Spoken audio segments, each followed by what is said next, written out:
que hay muchos participantes del interior del país. Eso es de verdad muy grato. Creo que por ahí en algún momento vamos a tener algún participante internacional, no lo dudo. Y ya con ello podemos dar este espacio oficialmente abierto. Este realmente es un tema bastante importante. Normalmente los papitos, cuando estamos tal vez ilusionados con la llegada de nuestro pequeño, cuando sabemos que estamos gestando, cuando sabemos que estamos esperando la llegada de un bebé, lo que en algún momento nunca va a faltar es algún familiar que nos diga, ay, qué lindo, estás esperando, ¿y qué quieres que sea, no? Y nuestra primera respuesta muy a flor de piel va a ser, lo que sea, pero que venga sanito. No sé si les ha pasado. Posiblemente sí. Y es que se tiene como papás una postura anticipada, gracias Ángeles, una postura anticipada de tal vez un miedo previo de, de lo que no se sabría si nos toca a un pequeño con habilidades diferentes, que no encaja dentro de la regularidad, si cabe usar ese término, porque hoy por hoy tenemos un matiz muy grande de muchas cosas. Hoy por hoy tenemos diferentes tipos de inteligencia. Hoy por hoy tenemos diferente potencial en cada una de nuestras áreas. Podemos ser más desarrollados a nivel de las letras, tal vez otros a nivel más numérico.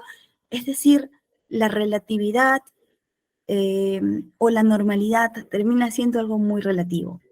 Pero está también por ahí detrás este temor anticipado del no saber qué se vendría, no saber qué podría pasar, si es que algo pudiese encajar, de manera que me toque a mí tener un pequeño con una condición diferente de vida. No necesariamente TEA. Puede ser desde problemas de aprendizaje, hiperactividad, dificultades motoras, podría ser déficit atencionales, cognitivos, emocionales, físicos, diferentes. Pero de por sí ya tenemos esa tendencia. Y yo creo que muchas veces esta situación se presenta de esta forma porque es muy natural que el ser humano le tenga miedo a lo desconocido. Y este punto es súper importante. Para poder enfrentar cualquier tormenta que se pueda presentar en nuestra vida, lo más importante en un primer momento es hacerme de conocimientos que me permitan confrontar la situación en su totalidad. Porque el desconocer algunas cosas me va a llevar justamente a eso, al tener miedo, al no saber qué hacer, y cuando el miedo me invade, bajo la orientación de la inteligencia emocional, pues no puedo racionalizar, no puedo pensar, no puedo plantear soluciones a las diferentes crisis que me va a tocar vivir. ¿Sí? Entonces, esta pregunta, el qué hago, parece muy amplia y refiere un no sé qué hacer, ¿no? O qué se puede hacer, ¿no? Y, y pues dentro de todo lo que vamos a ver en esta noche, creo que podemos resumirlo en algunas palabras como hay muchas cosas que hacer. Se pueden hacer muchas cosas, pero necesitamos también tener ciertas aptitudes, posturas, actitudes con la cual poder sostener no solamente la situación, sino también principalmente al pequeño ser, a este pequeño angelito que viene en esta y que viene a tu familia tal vez y que necesita principalmente de su sostén, del sostén de mamá, del sostén de papá, del acogimiento, del amor y de todas las ganas y las fuerzas que yo estoy segura que cada padre o madre puede dar por sus hijos. Vamos a seguir compartiendo entonces. Bien, entonces vamos a compartir algunos puntos muy, muy básicos respecto a lo que vamos a ver ahora. Hay un dicho referido por un educador, el doctor Stephen Shore, que él nos dice que conocer a una persona con autismo significa que podemos conocer a una persona única e irrepetible. Por más que tenga el mismo diagnóstico, las personas con TEA, las personas con el espectro autista, son completamente diferentes entre sí. Si tengo la experiencia, la bendición o la oportunidad de conocer a un pequeño, a un adulto con TEA, pues este ser va a ser completamente distinto de otro que también tiene ese mismo diagnóstico. Y lo vamos a ver a continuación en el porqué. Y eso es una de las particularidades que creo que nos tienen que llevar en nuestra postura como papás a poder ir enfrentando primero el diagnóstico. Eso nos refuerza la idea que nuestro niño es especial, es único, porque tiene habilidades que otro niño regular o otro niño con TEA no las tiene. Y tiene potencial que espera ser también estimulado y desarrollado. Así como también vamos a compartir otro pensamiento, y es que no podemos clasificar a una persona solo por un diagnóstico, sino es importante el poder identificar cuál es el potencial que tiene esta persona, ya sea con diagnóstico o no, cuáles son las necesidades que tiene. Algunas habilidades se le van a tornar un poco más fáciles de desarrollar, tal vez van a costar un poco más de trabajo sacar otras, y otras posiblemente sean mucho más complejas, pero si vamos a dar el primer paso etiquetando a través de un diagnóstico, creo que eso ya es de por sí poner una limitante. Y lo que nuestros niños y familia con TEA necesita es la oportunidad de poder aprender, de poder lograr, de poder soñar, de poder hacer. Entonces, vamos a compartir esta reunión, esta charla en 3 puntos, 3 pilares importantes, que son hijo TEA, padres TEA, hermanos TEA. Un segundo eje es la mirada al interior del TEA y el diagnóstico como tal. Y un tercer punto va a ser nuestro rol como padres en la sociedad. Si yo les digo, porque me va a encantar escucharlos, si yo les pregunto, ¿qué queremos decir? ¿O qué puedo entender yo de esta frase?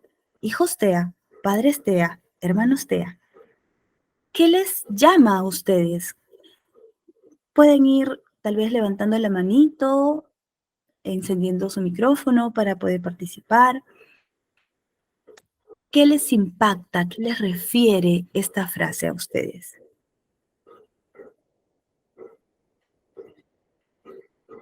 Tanto a mis colegas que yo sé que tengo aquí, seguramente de mucha experiencia y también que recién van formándose, tanto como a los papitos o educadores que nos hacen el honor de compartir esta noche.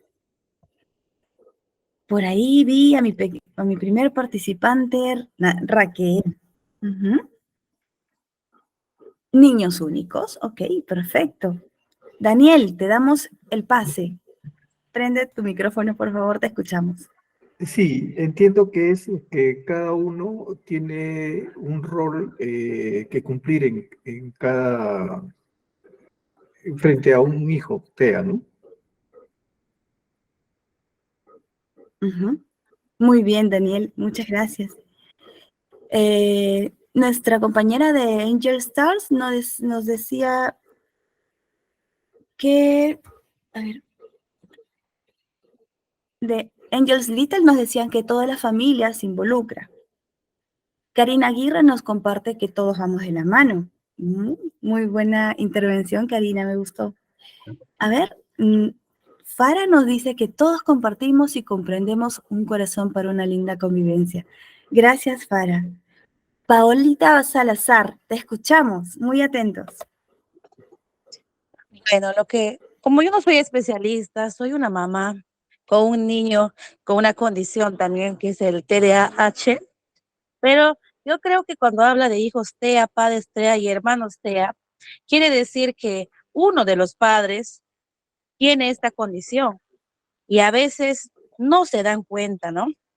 Y esperan mucho de sus hijos. Por eso el comentario de acá del señor que fue, ¿no? Que todos van de la mano, que todos tienen que ser unidos como familia, es muy importante, porque siempre decimos, ¿por qué nos sale así nuestros hijos? O a un inicio no lo aceptamos, ¿no? Pero sin saber que de repente nosotros como padres tenemos la misma condición, sino que nunca nos diagnosticaron, nunca nos dijeron y esperamos más de nuestros hijos sin haber visto cómo hemos sido nosotros. Muchas gracias, Paolita. Me ha encantado de sobremanera tu participación porque me das la posibilidad de abrir muchas más referencias, más comentarios, más ideas, pero déjame decirte que cuando tú me dices yo no soy especialista, eso será a nivel técnico, porque una madre es especialista a nivel experiencial y muchas cosas que se aprenden tal vez en ambientes académicos, tú lo vives en el día a día y tal vez algunas habilidades también como mamá que dirige a un pequeñito con un trastorno de hiperactividad y déficit de atención, también termina conociendo e involucrándose y pudiendo decir tal vez qué es lo que tu pequeño, en qué cosas puede funcionar tu pequeño y qué cosas les es más viable ponerlas en otro momento, ¿no? Tú eres especialista como mamá también a nivel de tu experiencia. Y es importante el que llegamos a este punto porque de hecho, bueno, Elizabeth nos dice, es unidos la familia y los centros de enseñanza. Admiro, respeto a todas las madres con hijos únicos. Gracias, Elizabeth. Pues, como te decía, Paulita, dentro de toda la intervención que has tenido, das muchas referencias importantes acerca de lo que parece en esta situación, esta frase, ¿no? Es tan sencilla, pero tiene detrás muchísimas cosas.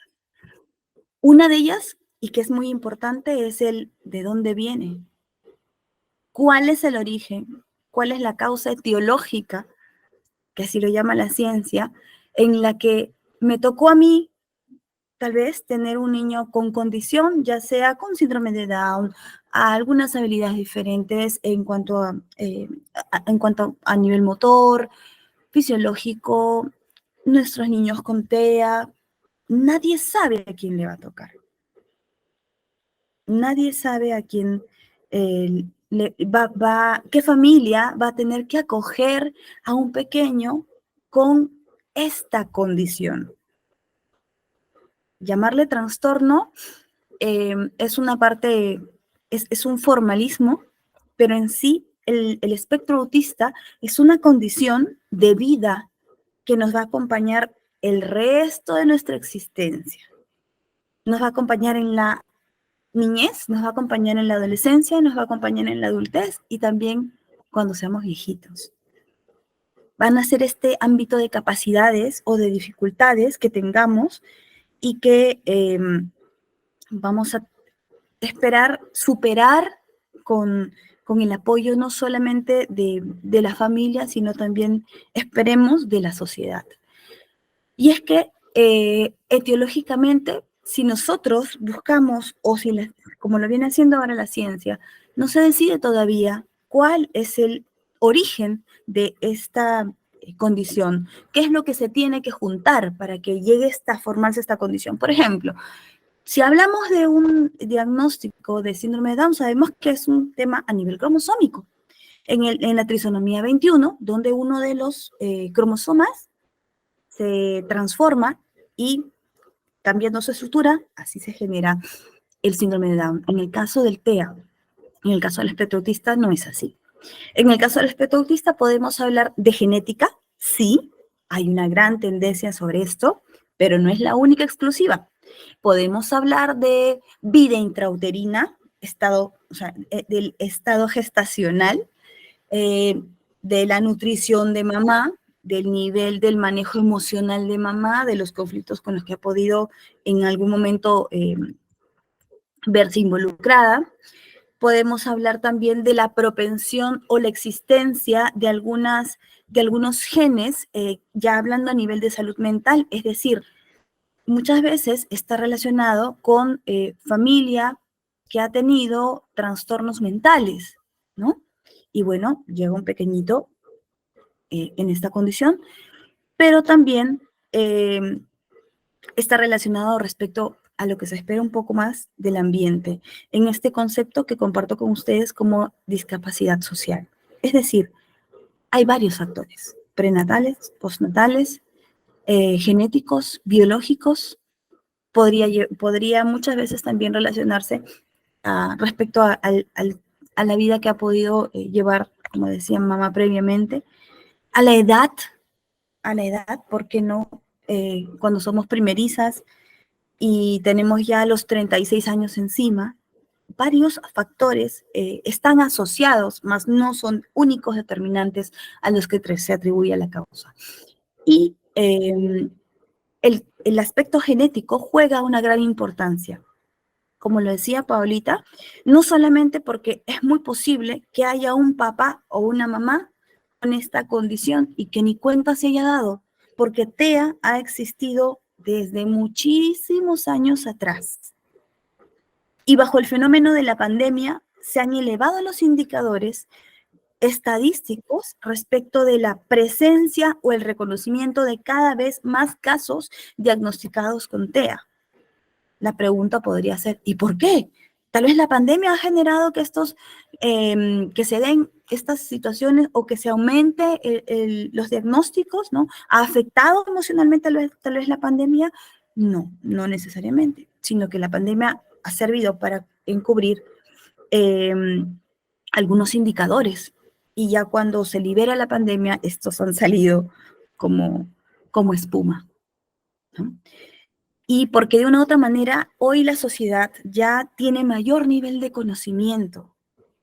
Ya podemos ir reconociendo algunos indicadores, ya podemos irnos cuestionando, pero si mi hijo tiene este tipo de conductas, o hace esto, o tiene dificultades para comunicarse con su entorno, y juega solito y apila sus juguetes al poder jugar, y demora en el habla, ya podemos ir nosotros abriendo esta posibilidad, cosa que no se daba antes, porque así como hablamos del TEA, también podemos hablar de que han habido niños con trastornos de déficit de atención con hiperactividad que también han tenido, han vivido antes que nosotros y que seguramente estas conductas que podían mostrar ellos, su impulsividad, sus conductas de riesgo, su desatención, posiblemente podrían ser manejados por papá o por mamá o por un maestro X, o con un reglazo o con un chancletazo, porque no se veía qué es lo que podía pasar en el mundo psíquico del niño, neurológicamente hablando, sino solamente se enfocaba hacia la conducta, y si la conducta decía, este es un niño rebelde malcriado, pues habían desde hace muchos años ciertas formas, no tal vez las mejores, de poder corregir estos niños. Y aún así, hoy en día, son adultos, tienen familia, y tal vez tienen la posibilidad de poder ver que las cosas que ellos vivieron de niños hoy tienen un nombre, pero no necesariamente todos quieren enfrentarse también a esa realidad, ¿no? Por el temor, simple, o sea, siempre por temor.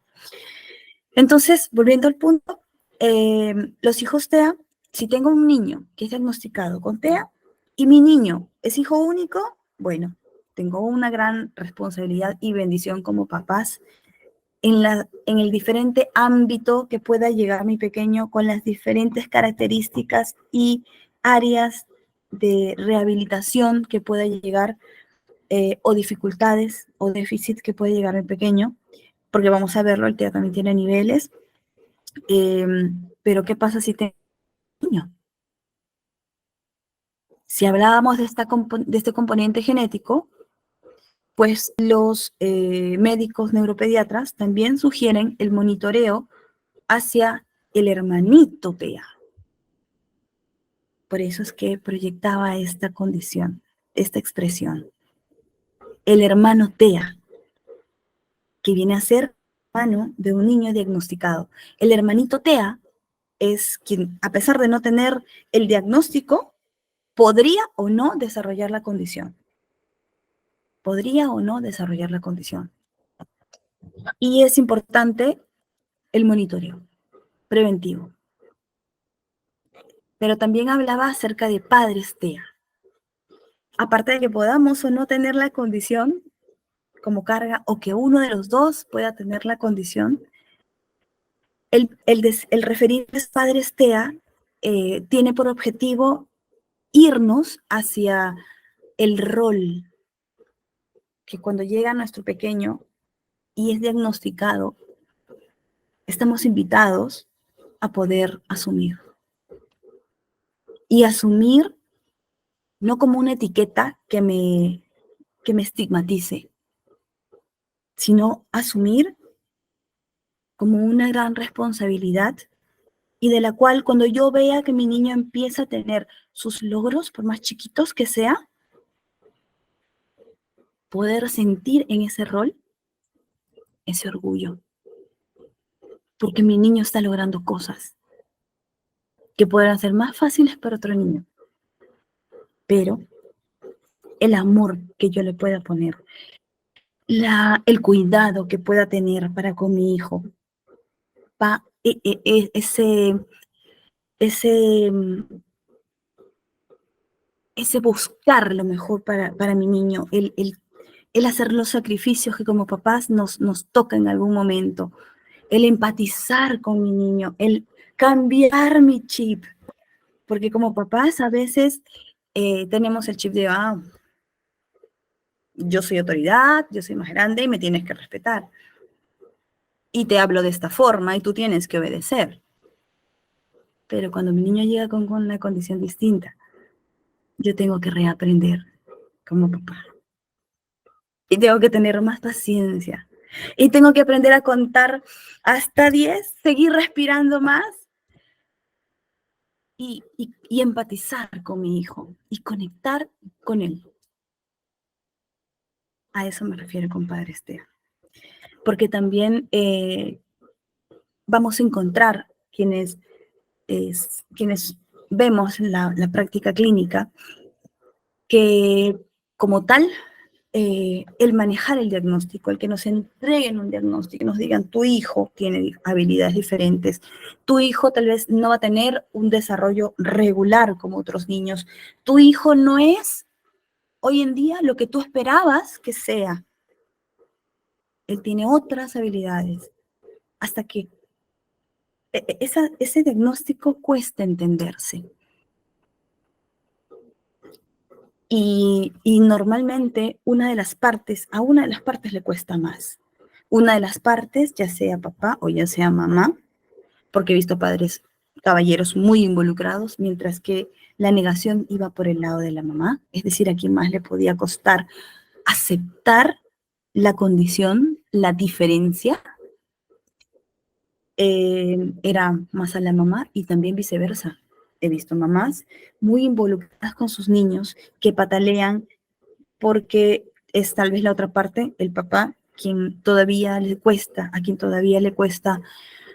aceptarlo. Y como le cuesta aceptarlo, hace las cosas dejando de lado el que tenemos una condición diferente, el que tenemos que cambiar nuestro chip, el que tenemos que utilizar determinadas expresiones y otras no, el que tenemos que trabajar más concienzudamente tiempos, hábitos, rutinas.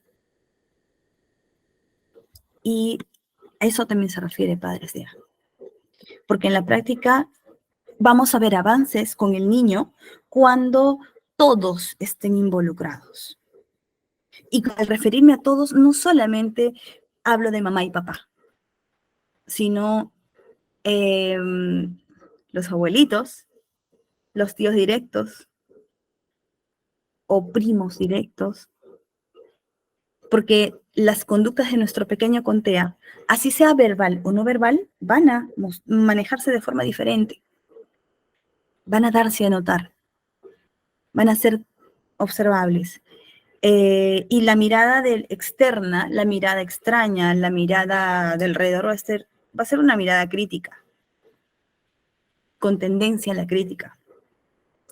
Ay, ¿cómo es posible que si estamos en una reunión, este niño viene y está gritando, esta mamá que no lo sabe manejar, que no le pone orden, que lo deja, que haga lo que sea? O hasta pensar, ¿qué le estás haciendo, no? Si tengo mi niño que está en la calle, al que estoy yendo a comprar al supermercado y de un momento para otro le da una crisis, todos se van a quedar mirando, juzgando con sus miradas. Entonces esa parte no es fácil para los papás. Y como profesionales necesitamos trabajar mucho el empoderamiento de los padres, Tea. Primero, a través de la experiencia, de acercarlos a la experiencia del duelo. Y que pueda a través de esto no solamente generar la aceptación a través del duelo, de la pena, el tiempo que sea, por no haber podido llegar a tener a mi lado un niño como el que yo esperaba, ¿no? Como les decían al inicio de la ponencia, que venga sanito, ¿no? Y esto va a requerir que tengamos que trabajar concienzudo con los papás. Porque muchas veces cuando hacemos un duelo complejo, surgen no solamente sentidos de culpa en los papás. Vamos a empezar a buscar de quién fue la culpa, tus genes o los míos, ¿no? Entre papás, y eso genera conflicto en la pareja, tensión, resentimientos, o incluso, sí, pues seguramente tu placenta estaba muy vieja y no pudo nutrir adecuadamente o formar adecuadamente un bebé. Empiezan los conflictos entre la pareja. Y es que muchas veces también vamos a encontrar que no se ha podido conllevar adecuadamente este primer paso, que es esta primera etapa del duelo, y vamos a encontrar parejas, familias que se terminan rompiendo porque no llegan a poder aceptar, convivir y armarse de valor, empoderándose para sacar adelante a su hijo. Y la mamá se queda sola. Y luego, ¿cómo puede ir a trabajar si tiene su pequeño con TEA? ¿Dónde lo deja? ¿A quién lo deja? ¿Quién se lo cuida? Entonces, es un contexto muy especial que es importante ver en todas las áreas y como tal, tener esa mirada bastante abierta. Uh-huh. Ok, entonces sigamos.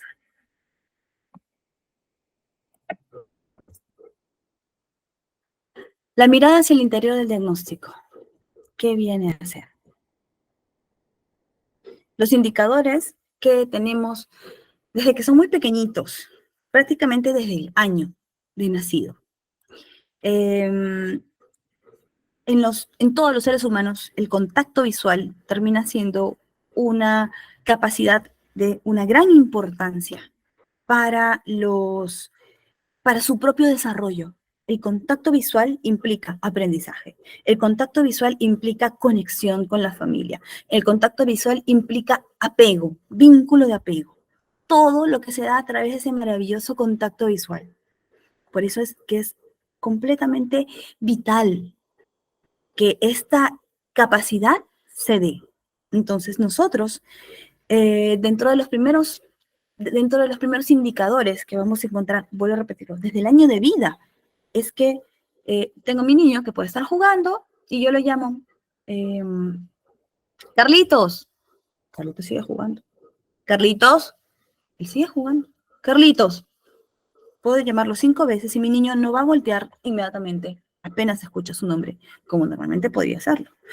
llevándome muchas veces a que yo pueda pensar, mi hijo estará sordo, tendrá alguna dificultad a nivel del oído porque siempre lo llamo y no me responde. Esa, por ejemplo, eso es un indicador.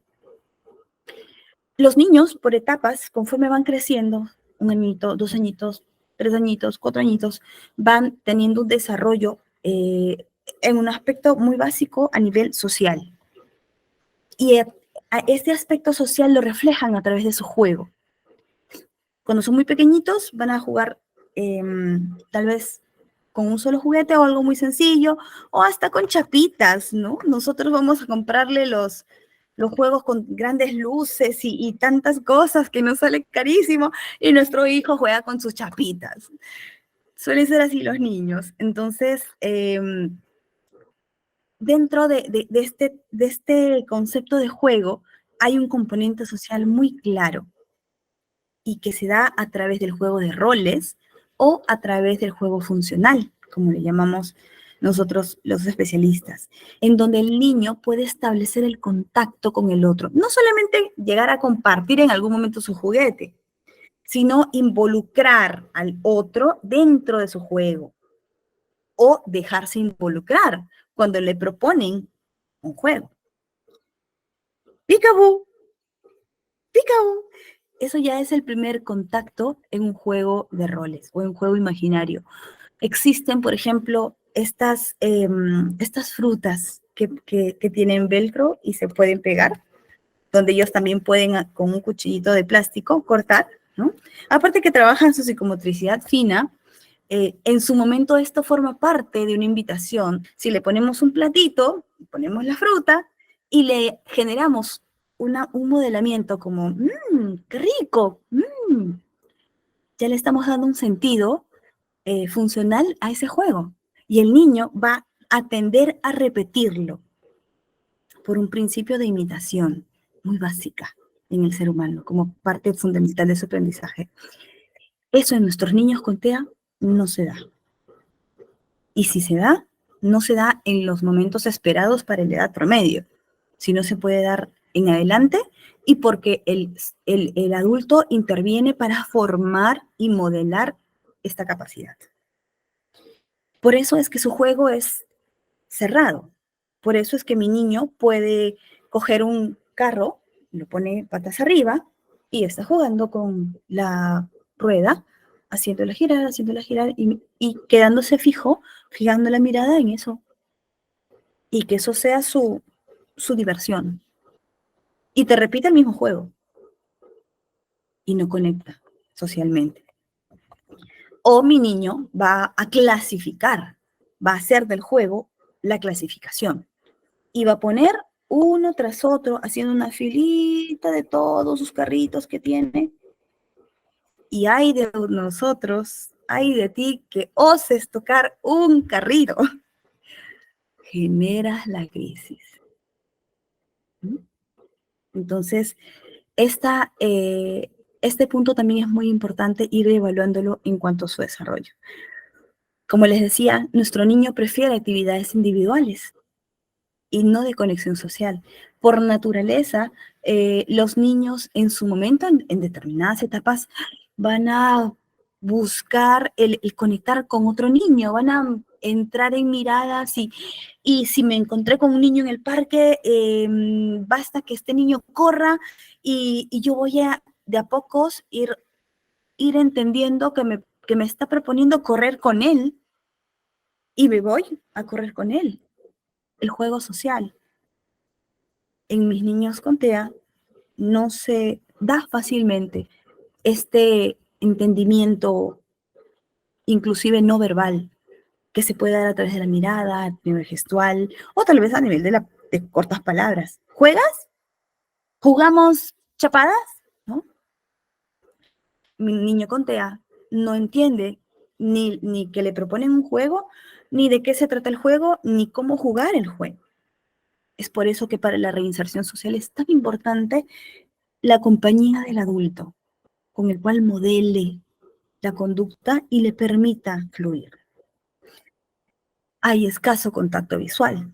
Este contacto visual, como les decía, es el conector, no solamente como indicador y signo humano de preferencia por excelencia, sino que es el canal directo de aprendizaje que va a permitir que unas neuronas muy especiales, que se llaman neuronas espejo, empiecen a desarrollarse y se genere la plasticidad cerebral, neuronal.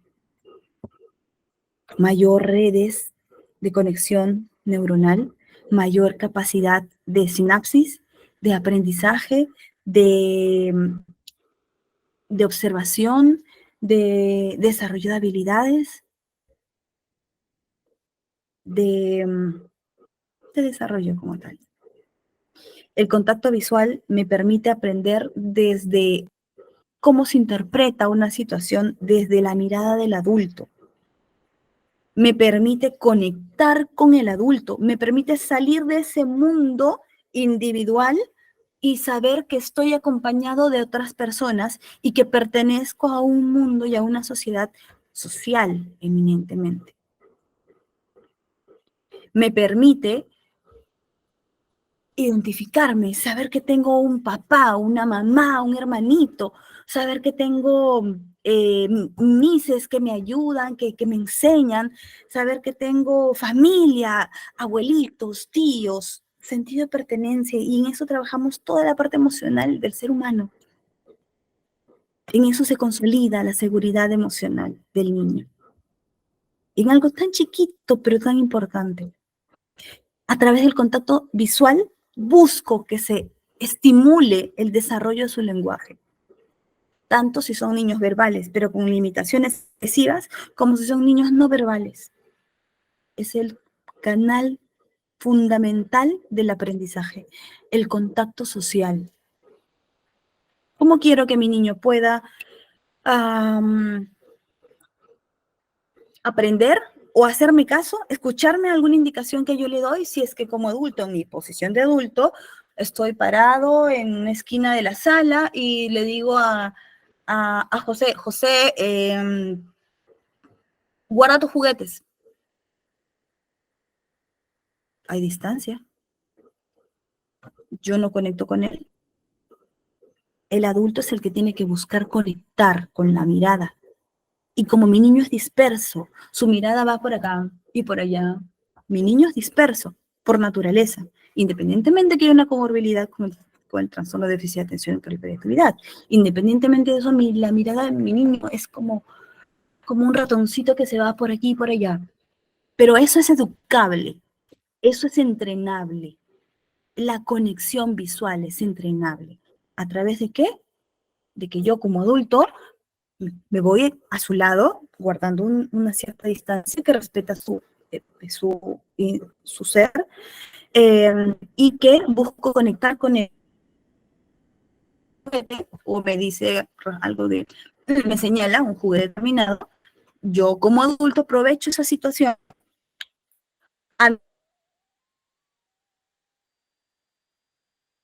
¿Quieres? Si mi niño no verbaliza, la mirada la estoy captando, poniéndola a mí, poniendo lo que él quiere delante mío. Y sobre eso sigo generando el contacto visual. ¿Dónde está mamá? ¿Dónde está papá? Ah, aquí. Y antepongo el contacto visual, porque va a ser lo único que le permita desarrollar la capacidad de la imitación, que es el recurso más básico para nuestro niño con TEA. Su capacidad de imitación. En lo que el adulto tiene que hacer, modelar. Quiero que mi niño aprenda a cepillarse. ¿Dónde? Porque soy su espejo. Porque a través de eso él aprende. Pero si previamente no trabajé la mirada del contacto social, el contacto visual va a ser más difícil. Por consecuencia, también se da el retraso en el lenguaje. Y el retraso se puede dar no solamente porque no verbaliza o solamente hace algunos sonidos guturales y van llegando los 2 años, los 3 años, o solamente dice algunas pequeñas palabritas, no me arma expresiones, no me arma oraciones, mucho menos me comunica deseos, intenciones. Mamá, quiero comer tallarines. No hay eso en mi niño. Ya sea porque este retraso se genera de manera en la que, pasados los años, no llega él a desarrollar estas capacidades esperadas, o porque de un momento a otro, sí, él hablaba bien, doctora, pero no sé qué pasó este año y dejó de hacerlo. Se cayó, lo mordió un perrito y dejó de hacerlo. Y es ahí cuando se presentan estos referentes. Y en el caso del lenguaje, tenemos 3 aspectos importantes: el lenguaje expresivo, el lenguaje comprensivo y el lenguaje pragmático.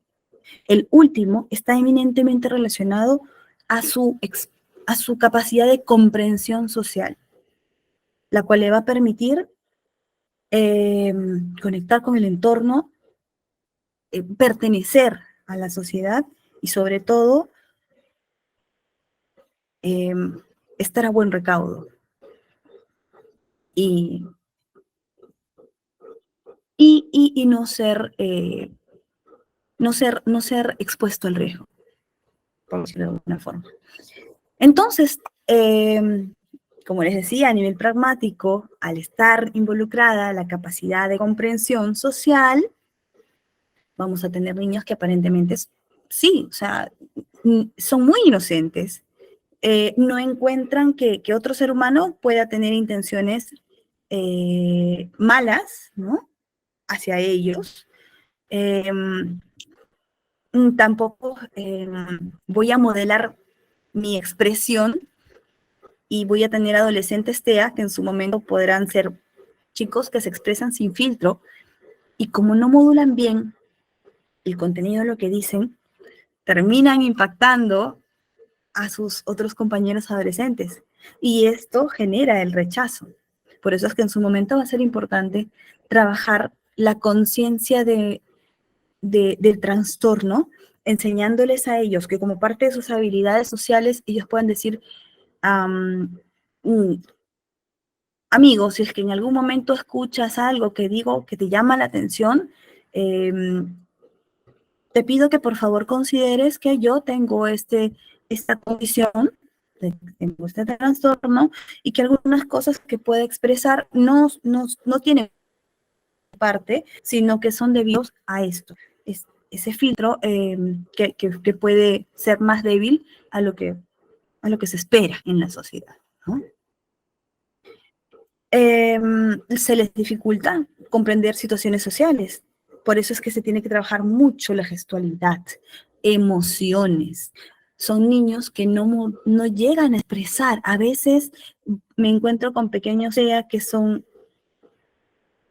una carita inexpresiva. Y con ellos se tiene que trabajar mucho el tema de las emociones, a través de la gestualidad. ¿Y cómo trabajo la gestualidad? Con el contacto visual. Dificultades para entender los sentimientos de la otra persona, así como los suyos propios. También tiene que ver. En algunos casos encontramos que repiten las palabras o frases, o que están en su momento. Hace 5 días fueron al cumpleaños del primito y luego de 5 días están cantándome el Happy Birthday durante toda la semana, en varios momentos, ¿no? Esto está relacionado de cierta forma a la ecolalia. O puedo tener un pequeño contea que yo le puedo decir, ¿quieres manzana? Y me va a decir, ¿quieres manzana? Sí, pero ¿quieres manzana? ¿Quieres manzana? Es como un espejito que me va a repetir lo mismo que yo le digo. Sí, quiero manzana. Sí, quiero manzana. Pero no necesariamente esa afirmación de si quiero manzana implica un deseo de la fruta, sino es como un acto reflejo auditivo, porque a él la información, el código verbal llega, pero en la dificultad neuronal, por así expresarlo, por así decirlo, no llega a generarse el paso de ese código para convertirlo en estructuras neuronales, para que luego del procesamiento salga una respuesta mía. No, no quiero manzana, sino que se queda ahí, se interfiere, se queda a medio camino y la respuesta se da en rebote ecolalia. También tiene intereses obsesivos. Si va a ser un pequeño que por temporadas le gusta determinado juguete y le gusta de tal intensidad que quiere el mismo juguete. Por ejemplo, si a mi niño le gustan los colores y lo llevo a Tailoy o a alguna librería, tengan por seguro que las siguientes veces que lo vuelvan a llevar van a tener una ruma, esos papitos van a tener una ruma de colores, porque les gusta, ese es un interés obsesivo de coleccionar. No necesariamente para la funcionalidad, lo que pasa es que lo va a hacer pintor, podemos decir algunos adultos. No, es su interés obsesivo. Se irrita con los cambios de actividades. Son niños que no están abiertos, no tienen la apertura hacia las situaciones nuevas. Les cuesta enfrentar situaciones nuevas y por consecuencia genera una crisis.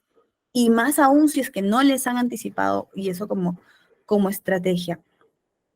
Entonces, esta crisis puede ser significativa. Esta crisis puede ser de llantos, de gritos, largo por 60 minutos y fácilmente desesperar al adulto que acompaña al pequeño, ¿no? Pero existe de todo, diferentes estrategias para poder manejar estas crisis, gracias a Dios. Existe la sensibilidad a los sonidos. En algunos niños, no podemos decir que todos los pequeños TEA tienen sensibilidad a los sonidos tipo aparatos pirotécnicos. No necesariamente los tienen todos.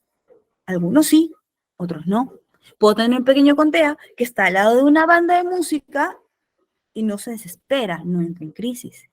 Como otro que escuchar el sonido de la licuadora ya le genera la tensión, miedo, incertidumbre, desesperación. Como también luces, ¿no? O temperaturas, o las clásicas etiquetas, o las texturas. Y en este punto me detengo brevemente porque textura implica recepción de estímulos a nivel táctil. Y esta recepción de estímulos llega a ser tanto táctil en mis manos como en mis pies o en mi piel.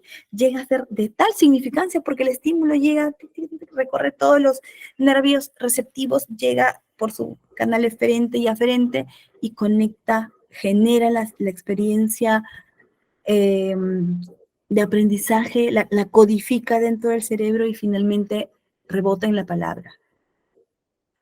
Áspero. O húmedo, o témpera, o verdura, o pegajoso. Y todas estas texturas luego van a tener una directa implicancia con otro receptor por excelencia que es el gustativo. Por eso es que muchos niños que tienen problemas con las texturas van a terminar haciendo sus selectividades alimenticias, van a ser selectivos alimenticios. No comen la verdura, no comen el yogur, no les gusta la zanahoria, no les gusta la fruta. Y la pregunta es entonces, ¿qué comen? ¿Cómo se nutren, no? O por ahí van a ser tan rígidos que vieron que había una hojita de orégano encima de mi sopa. No, ya no. Y no lo comen. Pero hijito, ya te colé la sopa. No. Sopa fea. Sopa cochina.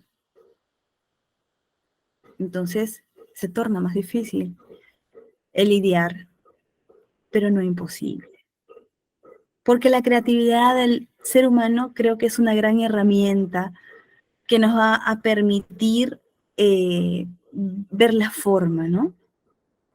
Y sobre todo porque no necesariamente tengo que darle todo lo que este niño necesita, todo lo que me pide. No, no me gusta. Hijito, mira, lo que pasa es que esta hojita de orégano es una hojita traviesa, está nadando, pero no, no le hagas caso. Mira, mira, lo que yo te estoy dando es puro caldito, ¿ves? Y dejo la hojita allí para que se vaya desensibilizando. La próxima ya no va a ser una hojita traviesa, va a ser un pedacito de, de zanahoria, que igual está nadando en tu sopa, y la dejo ahí y que termine la sopa viendo la verdura.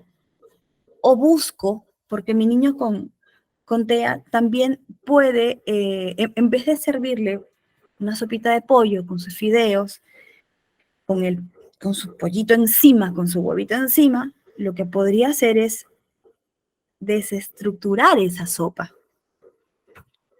Los fideos en un plato, el pollo en otro plato, el huevo en otro plato. Les garantizo que el niño, cuando se trabaja la integración sensorial, va a terminar incluyendo o metiendo todo lo que está afuera en esa sopa, que así nomás junta visualmente no le llama. Y se termina su sopa. Es decir, hay formas. Y si yo involucro a mi hijo en un mini chef y lo hago que cocine y lo hago con las condiciones de seguridad del caso, ayúdame, vamos a hacer una sopita. Mira, ahora échale tu fideíto. ¿Qué más le podemos poner? ¿No? Podemos echar salsita. Hay que echar el pollito. Ayúdame tú. La experiencia de involucrar al niño hace amigable lo que luego va a comer. Y como todo entra por los ojos, ¿no? Ya se puede mostrar más abierto el aprendizaje y la apertura. Seguimos.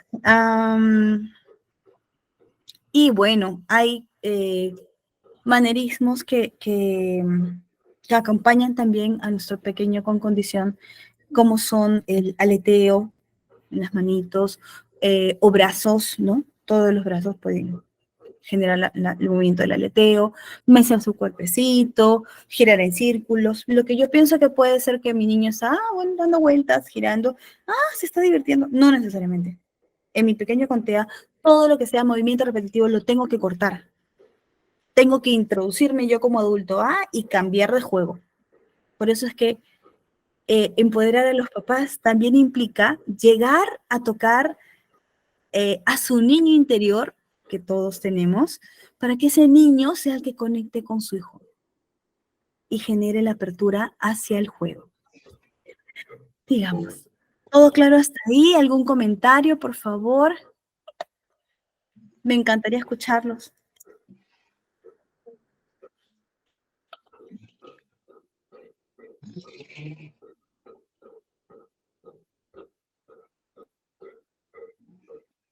¿Puede ampliar un poquito más, por favor? A ver. A ver. Sí, ahí está bien. Sí, Daniel, lo escuchamos. Sí, muy interesante todo lo que nos han manifestado hasta el momento.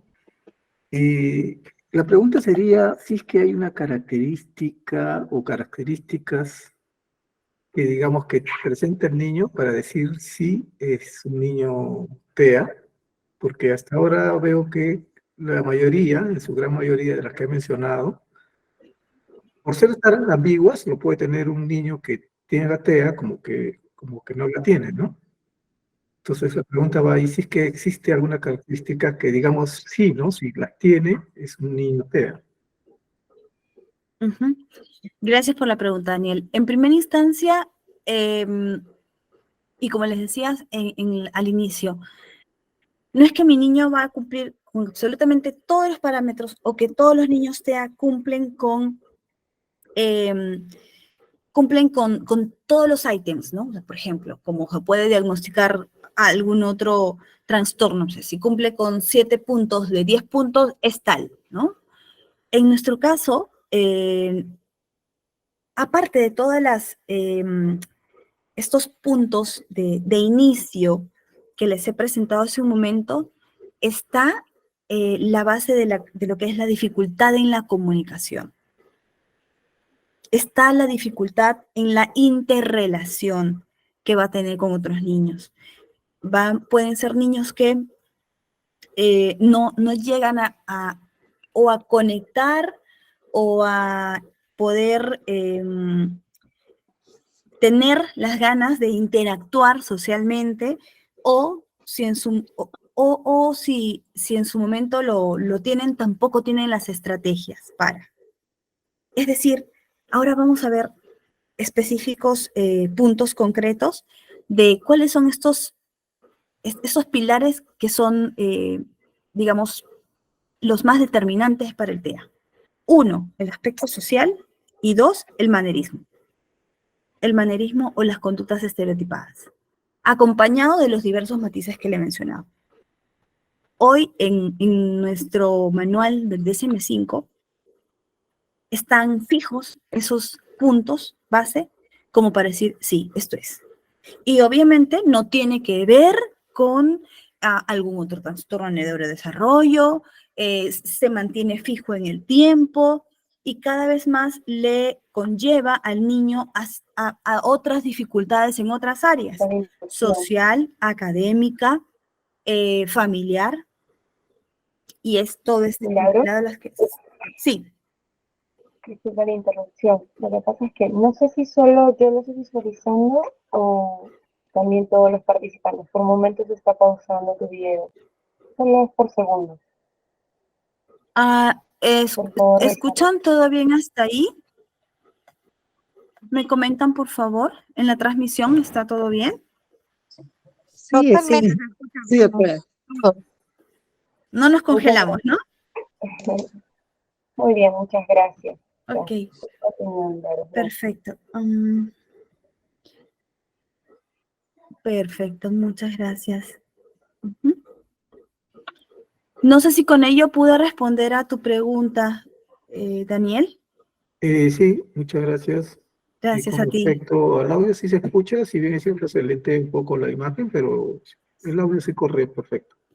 Muchas gracias. ¿Puede hacer consultas? Buenas noches, disculpe. Señorita, una consulta. Quería saber o sea, otros tips o cómo podemos hacer o buscar que el niño nos mire más. O sea, cómo hacer esa conexión. O sea, qué estrategias o qué terapias o qué ejercicios se puede hacer para llegar a que fije más su mirada, ¿no? Hace un momento puse un ejemplo muy pequeñito, pero más adelante tengo una diapositiva especial que grafica esta habilidad. Le pediría unos minutitos más para que pueda verlo de manera mucho más gráfica. ¿Le parece, Valeria? Ok, gracias. Gracias, Valeria. Janet, ¿sí? ¿Puede hacer otra pregunta? Sí, Janet, vamos a darle Janet, vamos a darle el pase a Janet.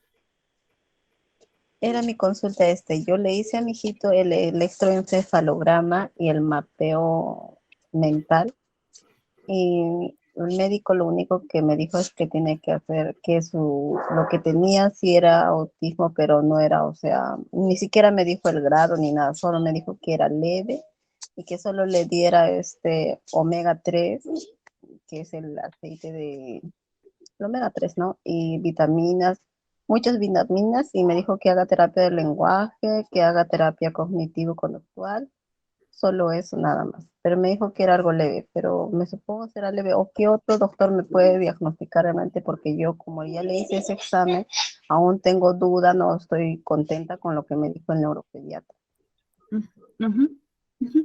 Mire, justo estamos en esta diapositiva que iba a empezar a explicar. El TEA tiene 3 niveles. En nuestro manual de diagnóstico estadístico, hoy por hoy se ve y se reconoce el TEA en 3 niveles. Antes se hablaba de Asperger, antes se hablaba de otros niveles más, pero hoy se habla directamente de 3 niveles. Y el criterio que puede diferenciar a uno del otro es la funcionalidad. a pesar de tener la condición, qué tan funcionable o tan entrenable es mi pequeño en sus habilidades y qué tanto puede responder.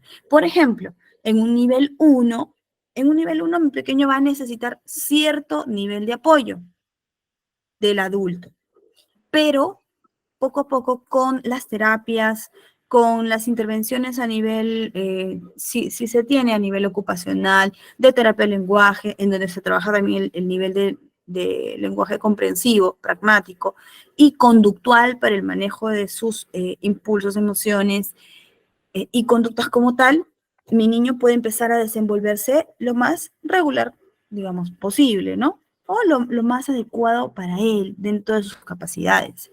Y poder estar en un colegio regular. No necesariamente tiene que estar en un colegio básico, especial, sino puede estar en un colegio regular que sea de mente o metodología inclusiva. Y lo refiero como tal porque por ley todos los colegios tendrían que tener esta apertura inclusiva, pero en la práctica esto no se ve. Entonces, como papitos, sí, para hablar de la escolaridad de mi niño, es importante que yo me percate que el colegio al cual voy a ponerlo tiene esta metodología, esta disposición hacia la apertura, en donde voy a encontrar niños con TEA en diferentes niveles o trastorno de déficit de atención con hiperactividad en diferentes niveles y que tal vez van acompañados de sus maestras sombra, ¿no? Ese es un colegio que tiene apertura.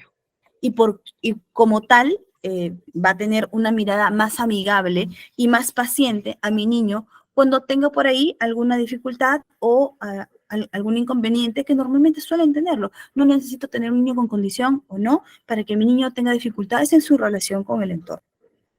Pero ya con la condición del diagnóstico no se va a tener la misma severidad que podría tenerse con un niño que no lo tiene.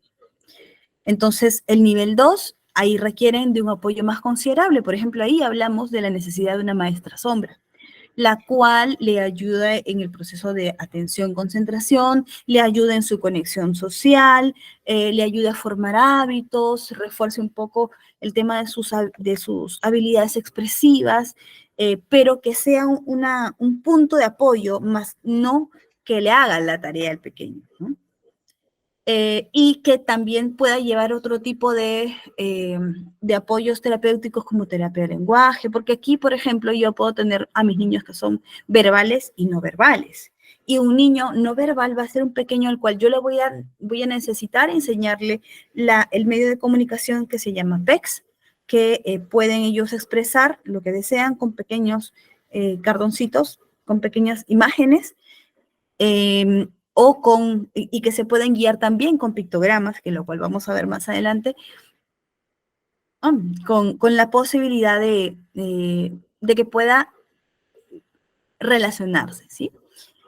Y tengo un nivel 3, que es el más comprometido, si se quiere, que tiene mayor nivel de compromiso, en donde va a ser mi pequeño que tiene cambios significativos de humor, va haciendo crisis bastante difíciles para manejar, un día está bien y luego a la semana siguiente ya no lo está, es como que volvemos a foja cero, genera mayor desgaste para los papitos, puede que sea un niño que se comunique o puede que no necesariamente se comunique, tiene movimientos o conductas estereotipadas mucho más marcadas, no hay la necesidad o no sienten la inquietud por el interactuar, están mucho más imbuidos en su propio mundo interior, ¿no? Son casos y son situaciones un poco más complejas, ¿no? Mucho más graves, déficits más graves. Entonces, dependiendo de cada caso, igual siempre es importante y en la mayoría de los centros que puedan ir, les tienen que hacer un plan de acción, no para enfocarse en los puntos en déficit, sino para poder enfocar cuáles son este potencial que de todas maneras mi niño va a tener, que me va a ayudar o que le va a ayudar a él a que por ahí pueda aperturarse hacia la experiencia del aprendizaje. Bien, creo que teníamos una pregunta más, sino para poder continuar. Continuamos entonces. Como les decía, el nivel 1 requiere apoyo, el nivel 2 requiere un gran apoyo considerable, el nivel 3 requiere un apoyo muy considerable. En cuanto al nivel 1, hay dificultad en las relaciones sociales, que es uno de los patrones importantes en el TEA. Hay dificultades en la organización, en la planeación y en general el sentido de autonomía e independencia. Mientras que en el nivel 2, las interacciones sociales son limitadas. Los intereses son muy, muy limitados y los comportamientos repetitivos, las estereotipias o manerismos son más frecuentes y restringidos también. Y en el nivel 3, como ya habíamos mencionado hace un momento, puede que no esté la capacidad de comunicación verbal, entonces se necesita usar otras herramientas. Hay mayor nivel de angustia para ellos, por consecuencia hay mayores oportunidades de crisis. En cuanto a las alteraciones principales, y esto reforzando estos puntos, esos pilares importantes de conexión, sí, en cuanto al TEA, vamos a encontrar dos aspectos muy básicos que van a determinar como tal la presencia de trastorno. El que es la afectación a nivel de la comunicación social, en la interacción y la comunicación, capacidad expresiva, y los patrones y comportamientos estereotipados. Fuera de esto, o acompañado de los otros matices que hemos revisado punto por punto desde muy pequeñitos, me asienta a mí para decir TEA. A nosotros como psicólogos, no. Al neuropediatra, a quien le corresponde. Nosotros como psicólogos damos la presunción diagnóstica, damos las primeras observaciones para que vayan con una base sostenible a neuropediatría y sea mucho más fácil generar el diagnóstico. Y otra de las teorías que nos habla acerca de las alteraciones en el TEA, de las áreas que se alteran en la presencia del TEA, se llama la triada de alteraciones de Wien, y eso nos lo dice Martos en el 2012, en donde la afectación de áreas va directamente a la relación social, la comunicación y la flexibilidad. Llámese así, a que mi niño con TEA va a ser repetitivo, rígido muchas veces y le cuesta el cambio o le cuesta lo que le dicen de un momento a otro. Imagínense a mi niño TEA, cuando va cambiando, va desarrollando, va siendo adolescente, imagínense un adulto inflexible. Entonces, este punto me lleva únicamente para referirles que el TEA, y dejar claro que el TEA no es una enfermedad, porque toda enfermedad tiene cura. El TEA no tiene tratamiento que revierta al 100% y que la condición desaparezca. El TEA no es un déficit, no es una deficiencia. El TEA es una condición, y condición implica grupo de características desarrolladas o en proceso de desarrollo que me van a acompañar el resto de mi vida y que pueden ser rehabilitadas para yo ir ganando algunas habilidades e ir formando otras en la medida que hay intervención oportuna a nivel terapéutico. ¿En qué aspectos? Terapia ocupacional o psicomotriz, terapia de lenguaje, básicamente por la parte comprensiva, así como también por la expresiva, y de conducta, que nos ayuda a autorregularnos y nos ayuda a aumentar nuestros umbrales de tolerancia a la frustración.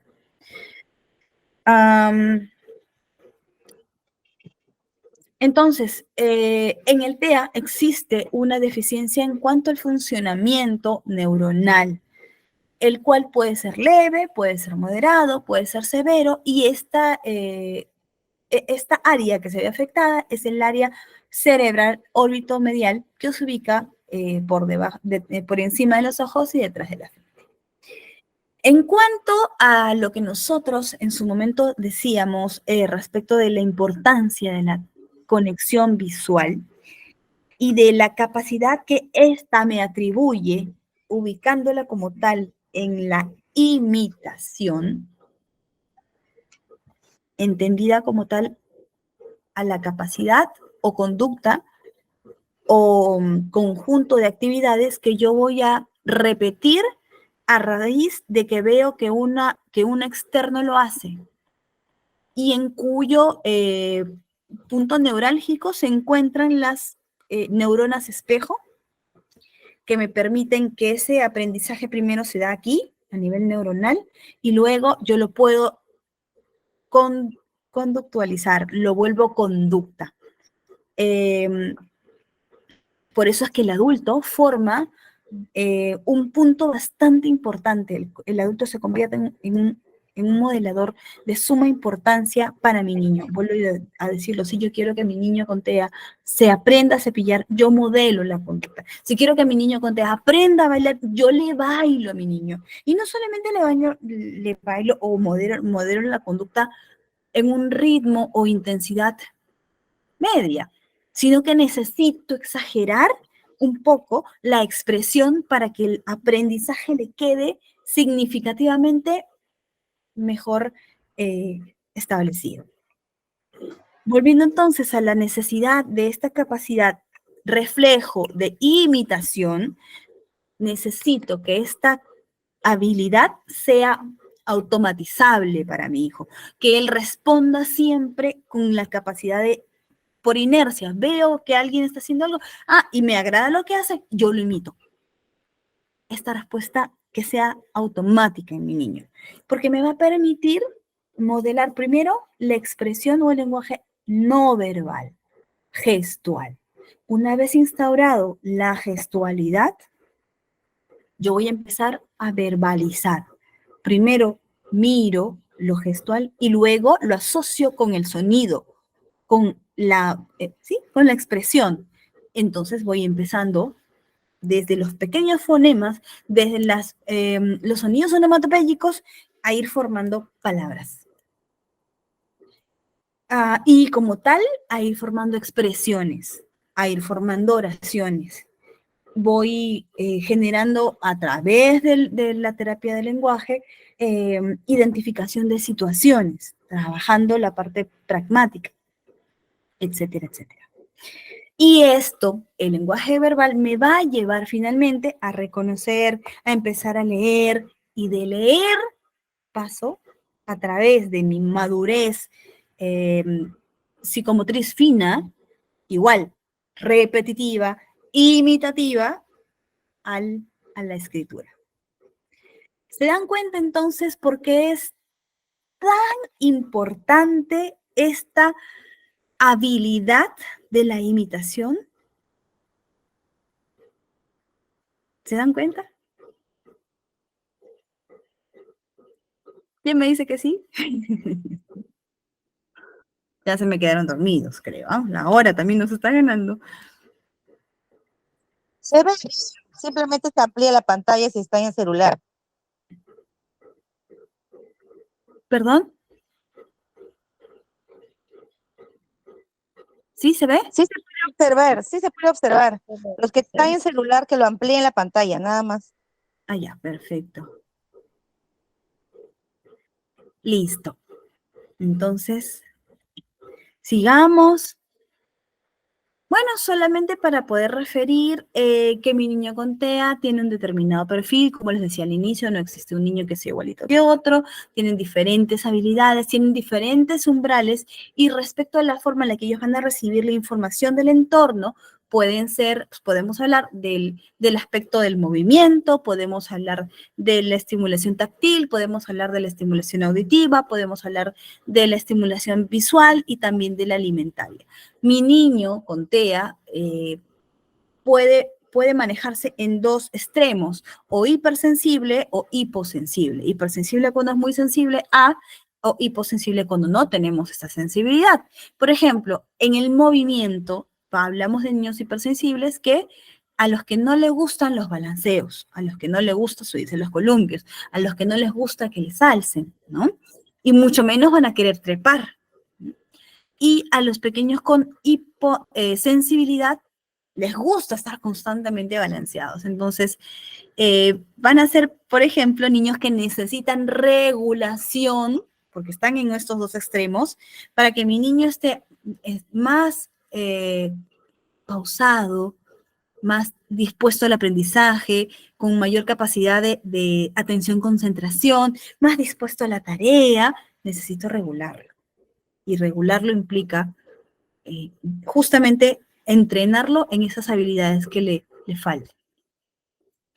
También tenemos hipersensibles a nivel táctil, quienes son los que no les gusta los abrazos, las caricias, algunas ropas, algunas prendas, no les gusta, y es una tortura cuando les cortan el pelo, cuando les cortan las uñas, el que los peinen, hacen que lloren, hacen que se fastidien, ¿no?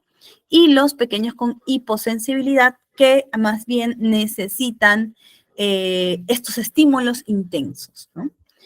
A nivel auditivo, los niños con hipersensibilidad les asustan los sonidos desde licuadora, secadora, aspiradora, obviamente los juegos artificiales, mientras que los que tienen hiposensibilidad, es decir, umbrales más bajos, necesitan este tipo de estímulos, ¿no? A nivel visual, a nivel auditivo, a nivel incluso gustativo. Van a ser los que por ahí se animan a comer algo muy intenso o quieren o están ahí constantemente probando la sal, ¿no? O se comen los Play-Dohs por el tan solo hecho que es saladito, ¿no? Hipersensibilidad a nivel visual, donde no le gustan las luces fuertes y tienden a taparse los oídos o a cerrar sus ojitos, ¿no? Y hay hiposensibilidad donde más bien necesitan jugar con las luces porque son estimulantes y le gustan ver movimientos repetitivos, por ejemplo, movimientos de giras, de cosas que giran.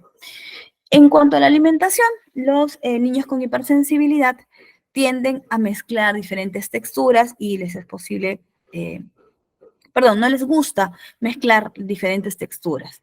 Y los niños con hiposensibilidad son los que más bien desean alimentos crujientes, más duritos, de sabores intensos, o tienden a mascar mucho tiempo y les cuesta el pasar o el tragar. Existen hasta ahorita 3 posturas que tratan de explicar cómo se dan las cosas en el TEA, que es una, la teoría de la mente, otra, la teoría de las funciones ejecutivas, y dentro de la teoría de lo que corresponde a la mente, vamos a encontrar, y diciéndolo un poco más a nivel general, porque ya nos está ganando un poquito el tiempo, vamos a encontrar cuáles son los puntos que le son más difíciles trabajar al niño, cuáles son las dificultades que va a presentar el niño en cuanto a esta forma. Y es que los niños no necesariamente van a atribuirle, bajo la teoría de la mente, un niño con TEA no llega a atribuirle determinadas actitudes o conductas a otra persona. Es decir, no necesariamente entiende qué es lo que puede sentir el otro y no le atribuye intencionalidad. Por ende, es como si dijésemos, es como si hablásemos de un niño inocente que también tiende a pensar que el resto de personas va a ser así, va a ser inocente, ¿no? Entonces no se dan cuenta de las intenciones de las personas y necesariamente nos vamos a encontrar con personas que no tienen adecuadas intenciones. Esto va a hacer que mis niños con TEA y con otras condiciones más puedan ser una población expuesta al bullying, a sufrir de bullying, que tal vez callen y que no puedan expresar lo que les pasa. Les cuesta entonces también entender lo que siente el otro y expresar cómo son sus propios sentimientos, entender sus emociones y las emociones del entorno. Así como también puede afectarle lo que las otras personas piensen o crean de él. Existe también existe la tendencia a mantenerse en mundos imaginarios porque la parte social les cuesta finalmente llevar, por explicar un poco de forma más general. Entonces, también vamos a hablar de que nuestros pequeños con TEA van a presentar, y seguramente muchos papitos que están aquí presentes, lo que nosotros les llamamos conducta disruptiva. La conducta disruptiva como tal es aquella que su nombre mismo lo expresa, rompe o genera disrupción de las actividades que viene haciendo de forma regular. Explota de un momento a otro, es intensa y tiene la capacidad de afectar a los adultos que acompañan a este niño, ¿no? No son conductas racionales, los inmuyen en llantos, les es difícil a ellos entender y por consecuencia controlar o gestionar su emoción. Es decir, como adulto, no me va a servir si mi niño está en una crisis decirle, ya no llores. No me va a servir decirle, ya, contrólate, ya basta. No sirve, porque tengo que ayudarlo a todo el proceso disgregado desde validar su emoción, nombrar la emoción y hacerle ver que existe una funcionalidad para esa emoción y que luego de toda esa tormenta que está viviendo va a llegar un punto de calma y se va a sentir mejor. Es decir, le empiezo a dar al niño la capacidad de darle la sensación de lo vamos a poder controlar. Sea lo que sea, lo vamos a poder controlar. Sí, va a ser incómodo, va a ser desagradable, sí, pero nada malo a eso va a pasar. Entonces, en una conducta disruptiva, yo tengo que considerar que el 93% de la comunicación de las personas es no verbal, gestual. Los niños con TEA, obviamente, no se sienten cómodos en la interacción y les es confuso interactuar con otras personas. Por eso muchas veces se limitan a hacerlo. Ya hemos hablado de las dificultades para entender su mundo afectivo como el del entorno y por consecuencia no hay la posibilidad de que gestionen muy funcionalmente su frustración, sino más bien la intensifiquen como muestra de me molesta, me frustra, no me gusta, me incomoda. El comportamiento de los pequeños con TEA genera entonces dificultades para ser entendido. Si yo como adulto no concientizo la condición de mi niño, no lo voy a ayudar de forma funcional, sino voy a terminar diciéndole, ya, basta, ya, cállate, ya, para. Y así yo no lo ayudo.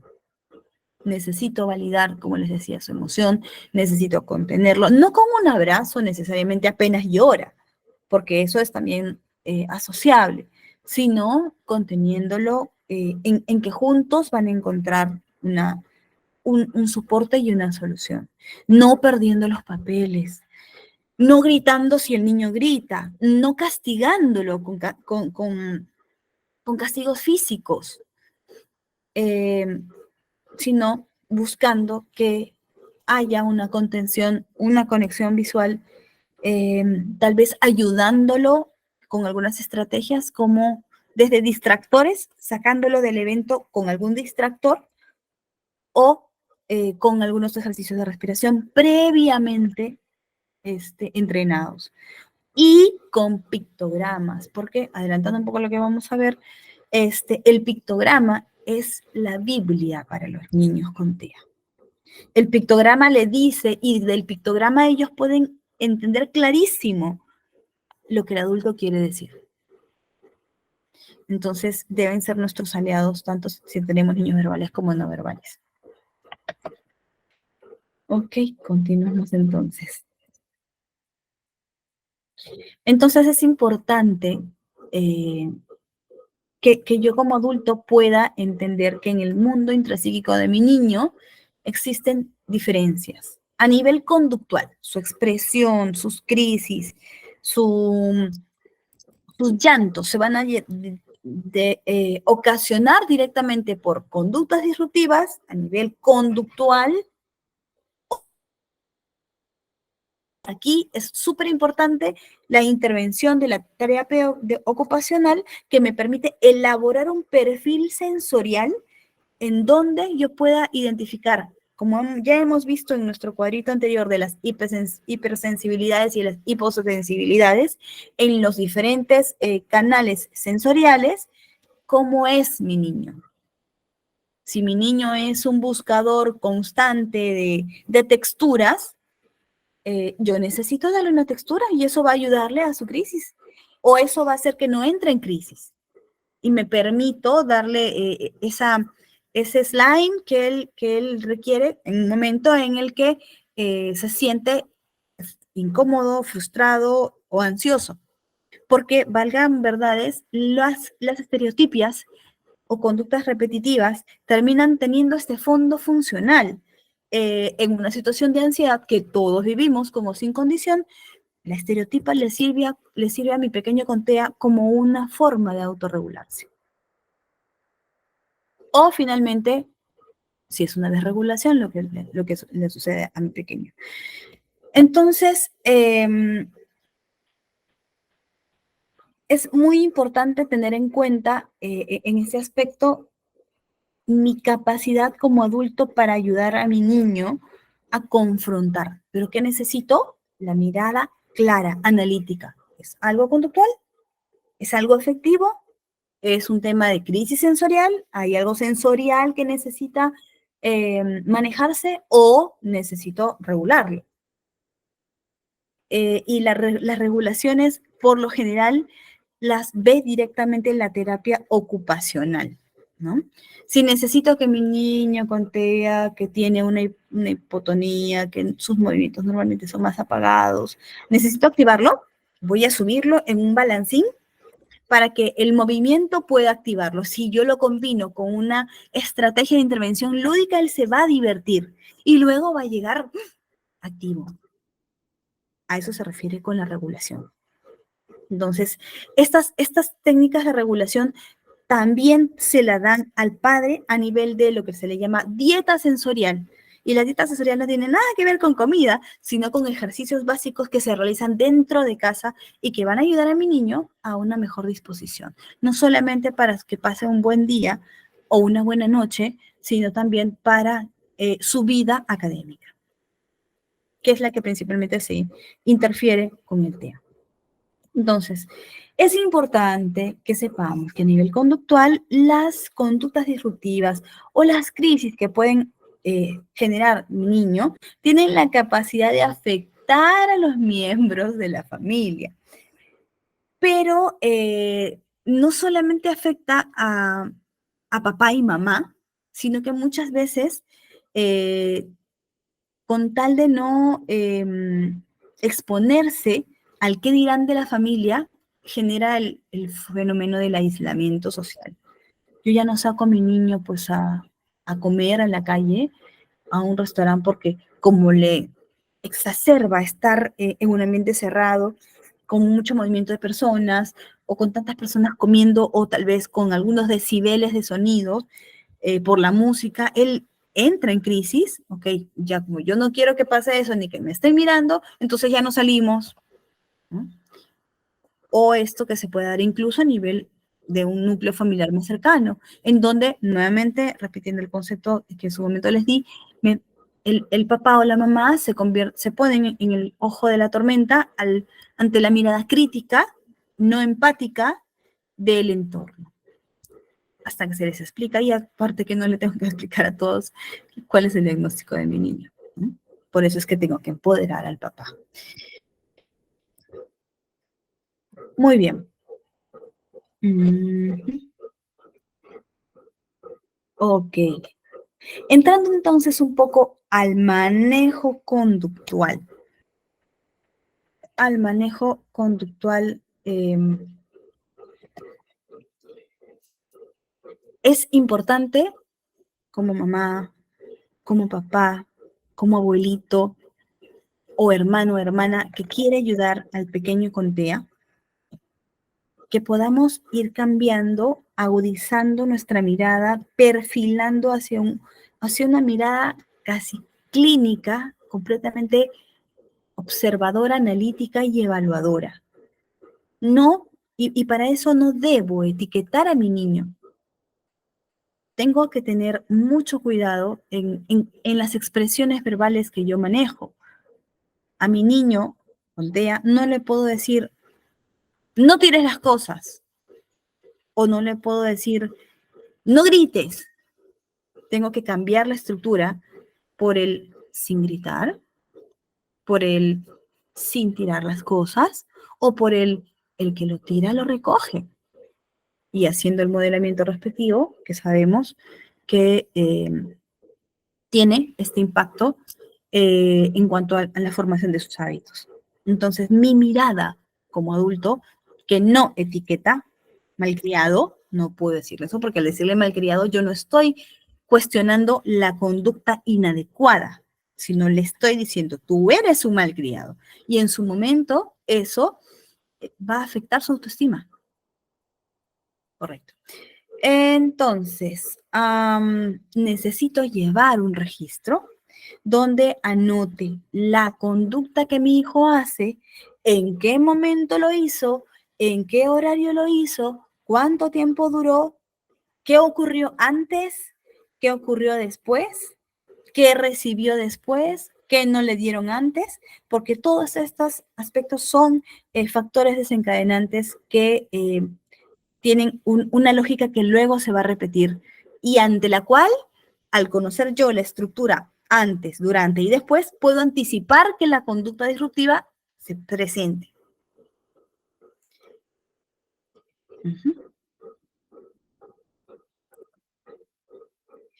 Entonces, mis conductas disruptivas a nivel conductual afectivo van a ser demandas y demandas de afecto.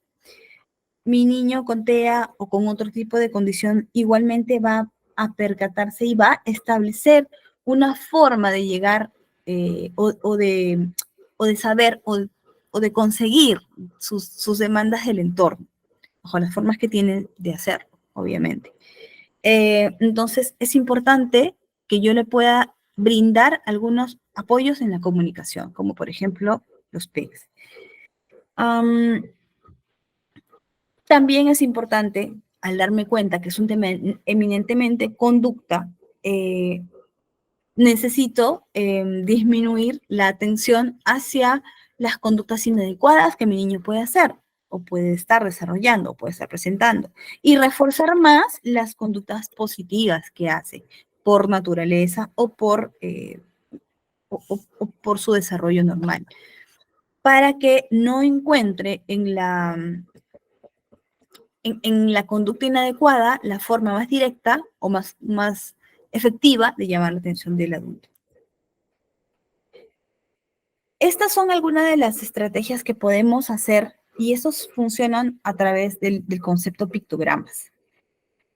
Tanto si mi niño es verbal como no verbal, como les decía, mi niño va a darle mucha relevancia al aspecto visual de lo que ve y lo que significa. Es ley. Un pictograma para mi niño con TEA es ley. Por ende, entonces, si yo sé que vamos a salir a la calle y sé que en algún momento me va a hacer, porque ya me lo ha hecho, una crisis, o si es que yo estoy llevándole a su terapia y ya tenemos una misma ruta, pero hoy deseo cambiar de ruta porque quiero irme por otro lado, basta el cambio del retorno, de la ruta de retorno, para que esto ya sea una oportunidad de crisis. ¿Por qué? Porque debo de recordar que a mi niño con TEA le cuesta adaptarse a los cambios, a lo nuevo, a lo que sale fuera de sus patrones ya establecidos. No obstante, no debo mantenerlo todo como, ya, si no le gusta, entonces no lo hago, no, sino buscar la forma de generar la desensibilización por partes, de a poquitos, y que finalmente llegue a lograr la experiencia y a tolerarlo. ¿A tolerarlo a través de qué? Por ejemplo, de ejercicios de respiración o de juegos lúdicos que le permitan distraerse mientras que va avanzando, o alguna estrategia como por ejemplo la anticipación de algo que va a pasar.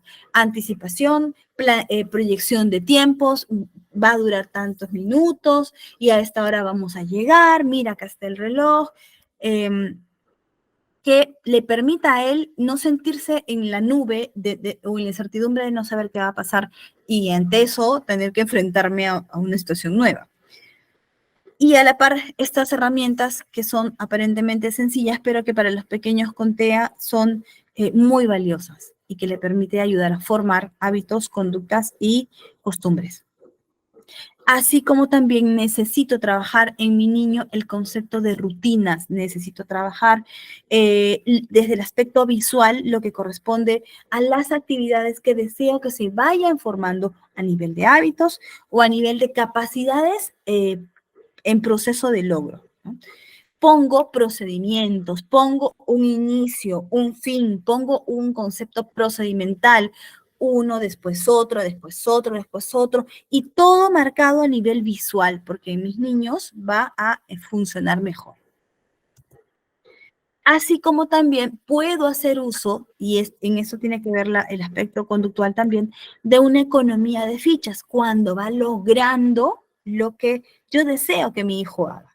Vuelvo a repetirlas, no por el hecho que levante la voz, grite y diga o amenace con castigo de cualquier tipo, mi hijo lo va a hacer, sino que existen otras formas más efectivas de llegar a él, como una economía de fichas, que no necesariamente tiene que tener un premio comprado de por medio, sino podría ser desde diversas formas hasta incluso un premio afectivo, ¿no? O algo que implique el reconocimiento, el afecto o la celebración hacia mi niño al momento de que logra. Y estos reforzadores, que son las caritas, son los que nos van a permitir el poder instaurar la conducta deseada. Llegamos a la parte que una de nuestras participantes nos hacía el alcance. ¿Cómo hago para que me mire? ¿Cómo hago para establecer el contacto visual? Parece simple, pero eso es. Obviamente no es que yo lo hago 2 veces y ya, ¿no? Necesito la constante repetición de la actividad, de la conducta como tal. Me tengo que poner a su mismo nivel. Al inicio de nuestra reunión lo decíamos, si es que yo le hablo de extremo a extremo, no genero la conducta de conexión visual. Necesito ponerme guardando espacios de persona, espacios personales, mejor dicho, unos 40, 50 centímetros. Necesito entrar en su campo visual, y poner alguna cosa que le va a llamar la atención, que le va a jalar la miradita. La voz también va a acompañar la experiencia. Y voy de poquitos, o preguntando, ¿dónde está papá? ¿Dónde está mamá? ¿Dónde está? ¿Dónde está? Tu niño va a poder expresar aquí, ¿no? Porque va a sentir el deseo de la respuesta. Algunos papás optan por ponerse, y suelen comentarlo algunos médicos, se pone una nariz roja y así llama la atención. Es decir, podemos optar por diversos estímulos visuales que yo sé que le gustan a mi niño, lo antepongo a mi rostro, lo apongo a la altura de mi rostro y genero el contacto visual y genero la conexión visual. No lo voy a hacer a la tercera, yo necesito incluso con el contacto táctil de manos. Mi amor, la caricia verbal, todo acompaña, mi gestualidad exagerada, todo acompaña el fijamiento de las primeras conexiones visuales, hasta que pueda hacerlo en repetición y repetición y repetición, de manera que la conducta pueda formarse. Y no solamente se lo tiene que decir su mamá, o no solamente lo tiene que hacer su mamá. Hablamos acerca, y ustedes mismos lo dijeron, la importancia de trabajar como familia todos unidos. Lo que dice mamá lo hace igualmente, lo repite papá, lo que lo hace papá igualmente lo repite la tía, el abuelito, y las personas adultas que estén en su entorno y alrededor, y lo hace la maestra también. algunas técnicas muy básicas de lo que es la intervención más a nivel psicológico para los colegas aquí presentes. Necesitamos, y también poner algunos aspectos desde casa necesitamos ambientes estructurados y predecibles. Todo en su lugar, todo ordenado. Recordemos que a mi niño con TEA la planeación y organización se les hace muy difícil. Entonces yo tengo que ir formando, y formando conceptos, formando momentos, formando horarios, formando lugares, formando distribuciones. El aprendizaje funcional es un aprendizaje que también puede ser con o sin error. Es decir, yo le puedo permitir a mi niño, el equivocarse y la actitud en cómo maneje mi error o lo que no me salió como yo quisiese, también la puedo modelar. Encadenamiento hacia atrás, que tiene que ver con conseguir una conducta e ir paso a paso, y si mi niño quedó o no llegó a lograr la conducta deseada, voy yendo un pasito atrás, y ver hasta dónde puedo ir avanzando para acompañar y redireccionar, modelando con el adulto el logro de la conducta. Responder a conductas comunicativas, si es que mi niño me empieza a expresar o empieza a expresar algunas palabritas, sobre eso cojo y busco seguir estimulando. Si él levanta el dedito señalando un vaso de agua y dice, yo como adulto no puedo coger el vaso con agua y dárselo. Necesito decirle, ¿qué deseas? ¿No? ¿Cómo se llama? ¿Qué es esto? Agua. Ahora repítalo tú. ¿Quieres? ¿Quieres? Para que me digas su sí primero. ¿Qué es esto? Agua. Agua. Y hasta que me modele el agua, no le doy el agua. O acompañado en este aspecto de la terapia del lenguaje, que va a trabajar no solamente la parte sintáctica, la parte morfológica, la parte léxica, sino también expresión, comprensión y pragmática. Funciones de petición, que es lo que les acabo de explicar. Utilizar apoyos visuales como los pictogramas y evitar preguntas indefinidas. Yo a mi niño con TEA necesito darle indicaciones claras. Vamos a comprar galleta. Vamos a comer tallarín y no ponerle más relleno del cual el cual finalmente se preste a confusión en él. Bueno, de nuestro rol como padre, y esto responde primero a la pregunta que da inicio a nuestra conferencia. ¿Qué hago cuando diagnostican a mi niño con el TEA? Primero que nada, recordar, concientizar como adultos, como padres, que soy el ejemplo, que soy quien modela, que soy el ejemplo en el manejo emocional, que soy el ejemplo en este referente que tiene mi niño para su capacidad de imitación, que soy quien tiene que hacer las conductas que yo deseo que mi niño haga. Si yo deseo que mi niño empiece a contarme qué hizo en su día después de salir de la clase de inicial, de su kinder, yo tengo que modelar. Pablito, hoy día yo tendí mi cama y luego me vine a tomar mi desayuno, me preparé mi leche, me comí mi pan, y conforme a eso, en la repitencia del ser yo quien va expresando, en su momento le voy a tocar o le voy a pasar la pelotita a su cancha para que él empiece también a modelar y a ir expresando lo que por asociación va desarrollando y haciendo. Soy el ejemplo que modela sentimientos, emociones, expresión, estrategias de manejo, mi forma de afrontar el estrés. Soy el ejemplo en todo. y no solamente es que tenga que ser el ejemplo, sino necesito ser consciente que soy una herramienta para que mi niño aprenda, para que mi niño pueda tener un mejor desarrollo, mejores posibilidades de aprender y hacer lo que necesitamos que haga, ¿no? Eso implica que concienticemos que somos el ejemplo. Necesito ayudarlo a entender sus comportamientos e intenciones. Para cuando se dan ese tipo de situaciones, que mi niño le jaló el pelo a su compañera o a su hermanita, o que mi niño me tiró el juguete, y como adulto, nuestra respuesta más a flor de piel es molestarnos. Como adulto, yo voy a gritar y decir, ¿qué estás haciendo? ¿No?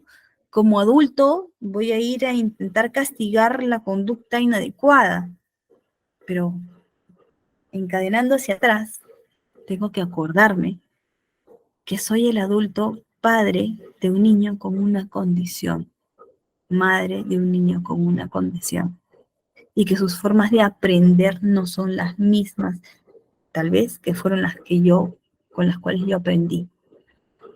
Necesito que mi niño empiece a procesar esa sensación, emoción que está sintiendo, que no conoce, que no le da un nombre y que no sabe, pero le incomoda, porque lo genera, y se genera de forma interna o de forma externa, y es una realidad esa emoción que vive. Y necesito, por consecuencia, cogerlo de la mano, respetar mi espacio, mirarlo a los ojos y ayudarlo a que lo verbalice. Sí, entiendo que estás molesto, entiendo que algo ha pasado. ¿Qué es lo que ha pasado? Vamos a expresarlo. Al inicio no lo va a hacer. Al inicio, si yo le he enseñado a mi hijo que si hacemos algo que él identifica como inadecuado, pero que no necesariamente le da un nombre, tenemos que disculpar, mi niño de frente va a buscar el disculparse. Entonces, va a ser importante el poderlo ayudar a que vaya conectando esta expresión, a que vaya conectando cuáles son sus necesidades, a que vaya conectando y nombrando esta emoción con algo, con un nombre específico, y que le podamos ir dando formas, ¿no? Mira, vamos a encontrar una solución, esto puede pasar, vamos a respirar juntos, etcétera, etcétera. ¿Qué debo hacer? Reaccionar en cuanto vemos los indicadores de estrés emocional, lo que hablábamos hace un momento, de objetivizar la variable en las conductas, qué hubo antes, qué hubo después, cómo se puede generar potencialmente otra crisis, cuando ya veo que mi pequeña está empezando a escalar, y intervenir antes que se genere más. Enseñarle técnicas de resolución de problemas, ¿no? Brindarle ruleta de oportunidades, ruleta de las cosas que le gusta hacer para cuando algo nos moleste. Mira, tenemos esta herramienta, juntos busquemos, ¿no? El semáforo de las emociones, qué es lo que tengo que hacer cuando estamos en este momento, estamos en rojo, estamos en verde, qué es lo que puedo hacer, necesito capacitarme, ¿cómo voy a poder saber qué hacer por mi niño? ¿Qué es capaz de hacer mi niño? ¿Qué no puede hacer mi niño? ¿Qué esperar de él? ¿Qué cosa tiene y qué cosa no si no me capacito? Necesito involucrarme. El conocimiento me va a hacer más seguro de mi accionar como padre y más seguro de la mirada crítica de la sociedad también. Buscar soporte terapéutico. Obviamente no voy a poder hacer todo yo. Existen muchas escuelas que hablan acerca de la intervención con los niños con TEA, como lo puede ser la metodología IMPACT, como lo puede ser la metodología Denver, que involucran directamente a la familia. ¿Por qué? Porque necesariamente mi pequeño va a necesitar de un apoyo y yo no puedo contratar a una maestra sombra 24/7 porque no me da, por último, el presupuesto. Entonces necesito tener no solamente el soporte terapéutico que me ayude a manejar mis emociones, a manejar lo desgastante que pueda resultar en algún momento el proceso, sino que también le pueda ayudar a él en aprender muchas cosas más a nivel ocupacional, a nivel de lenguaje, a nivel conductual. Y trabajar como equipo familiar siempre.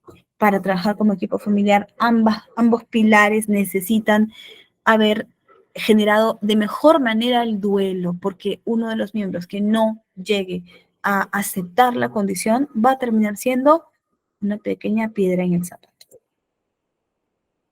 Ese es el rol protagónico que tenemos nosotros como padres. No va a ser fácil, ¿no? Pero algo que podemos aprender los padres, que tenemos un niño con condición, es que vamos a llegar, hasta antes de que este pequeño llegue a nuestras vidas, vamos a saber que tenemos una determinada capacidad de amar. Yo puedo amar del 0 al 100 en mi escala de capacidad de amar. Pero cuando llega un niño con condición a mi vida, cuando ese niño es sangre de mi sangre, cuando yo puedo conectar con este vínculo de afecto con él, me llego a recargar. Con mucha disposición me llego a recargar de más paciencia, me llego a recargar de más tolerancia, me llego a recargar de todo lo que su amor me brinda. Porque el TEA no tiene, no puede, no llega a afectar su capacidad de amar. Y si ese niño me muestra esa capacidad de amar, inmediatamente la capacidad de amar que yo tenía antes de tenerlo en mi vida se incrementa. Tener un niño con TEA me ayuda a ser consciente de que puedo amar más de lo que pensé que podía. Tenemos un gran rol, una gran tarea. Tenemos muchas cosas que hacer como padres, como familia, en el contexto educativo, en el contexto terapéutico, en el contexto social, porque nuestros esfuerzos deben ir enfocados a nuestro hijo, a ir sabiendo más que nunca que, o sea, y siendo conscientes que nuestra vida tiene un punto de término. Y tengo un gran compromiso con este pequeño, que es ser de mi ser, que es carne de mi carne, que es mi motor y motivo. Y que necesito dejarlo para cuando Dios me llame, lo más funcional que me sea posible. Ese es el gran reto.